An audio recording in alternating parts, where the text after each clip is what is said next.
Paris, May 1972, second floor, Villa Windsor. The air is heavy up here, not from perfume, from the end. In this room lies a man who was once king for not even a year, Edward, Duke of Windsor. Today visitors come from London, his niece, the Queen. Officially, a private visit during her state visit. Unofficially, a last chance, because Edward has a request. The same request he has been making for 36 years. And today the answer will be again, no. 1936, Edward gives up the crown to marry Wallis Simpson. The story gets told like crown gone, love won, happily ever after. But that's the short version. The long version goes like this. Edward puts down the crown and spends the rest of his life missing it. Abdication isn't a moment, it's a condition. And Villa Windsor, this little palace on the outskirts, shows what that looks like. And a condition has rules. You wake up and you're no longer Your Majesty. You're just a man with memory, and the longer it lasts, the more memory turns into hunger. Edward isn't simply born, he's molded. June 23, 1894.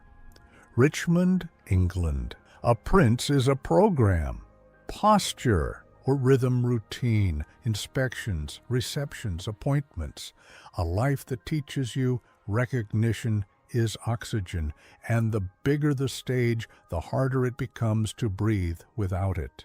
1910, his father becomes king. Edward becomes heir. He serves in World War I, travels the empire, becomes popular, but he never learns how to sit alone in a room without someone watching. That's why exile will later not feel like freedom, but like withdrawal. January 1936, his father dies. Edward is king. But for years he's loved a woman who's impossible, Wallis Simpson, American. Twice divorced, both ex-husbands still alive. The government says that won't work. The Church of England, whose head the king is, says that won't work. Edward says, then I can't be king. December 10th, 1936, Fort Belvedere. Edward signs. His three brothers stand there and watch. December 11th, Windsor Castle, BBC radio address. Edward speaks into the microphone. I have found it impossible to carry the heavy burden of responsibility and to discharge my duties as king as I would wish to do without the help and support of the woman I love. The largest radio broadcast ever transmitted up to that point. December 12th, he boards a ship heading to Austria, 327 days as king, then over. The door behind him falls shut. It never opens again. The cruel part is, he doesn't just lose an office. He loses a future that was already written for him. And that's why he later tries to rebuild it somewhere else. May 27th, 1937. A letter arrives in France from his brother George, the new king. Edward will marry in a few days. Wallis will become Duchess of Windsor. But she won't become Her Royal Highness. Edward says, this is a nice wedding present. George has twisted the rules. He says when you abdicated, you lost all royal titles. I'm giving you a new one now, Duke of Windsor, with Royal Highness, but not for your wife. That violates everything that normally applies. A wife normally automatically takes her husband's rank, but George finds a way.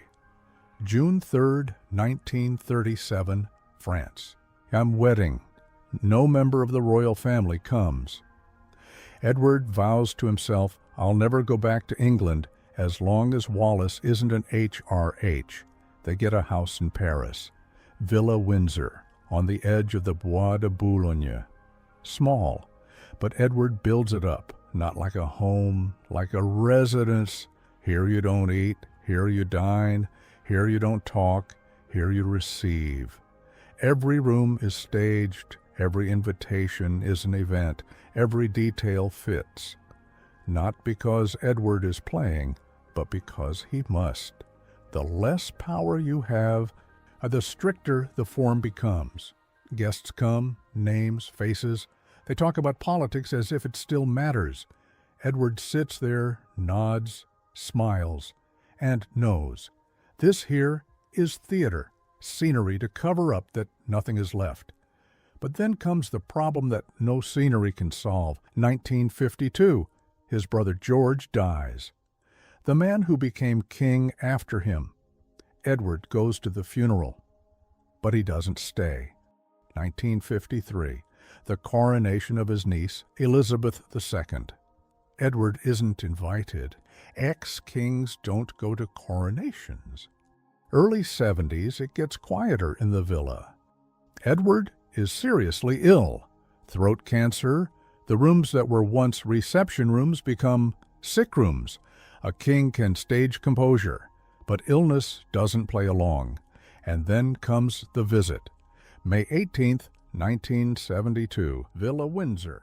The Queen is in Paris, state visit. She decides to visit her uncle. Edward is 77, maybe 80 pounds, doesn't eat anymore. But he insists, no bed, a chair, suit, the tubes hidden under the clothing. The Queen comes with Philip and Charles. Downstairs in the salon, Wallis, small talk, dogs jumping around, then the Queen goes upstairs. Edward stands up with difficulty. She's his queen now, not just his niece. And then he says it. One more time, the title, Her Royal Highness, for Wallis, after 36 years. The Queen says no, not harshly, just clearly. For Edward, this no isn't just a refusal of a title. It's proof that the crown no longer recognizes him, not even in a final gesture. His nurse will later say, it was breaking his heart. That's what he wanted. Not having that title for his wife was a slap in his face. In this moment, Edward understands. You can't take back history. May 28, 1972. 10 days later. Edward dies in Villa Windsor. His body is flown to England, lies in state in Windsor Castle. Wallis sits at the funeral next to the Queen. Then, Frogmore, royal burial ground, 14 people. The abdication that started in London ends in Paris. In a house that was supposed to look like a palace, it gave him dignity in design, but it couldn't give him what he wanted for it to matter. The story is often told as crown versus love. Maybe it was more crown versus the feeling of being legitimate, and Villa Windsor was the perfect backdrop for that. A palace without a realm, a stage without a state. Edward put down the crown, but he couldn't put down who he was when he wore it.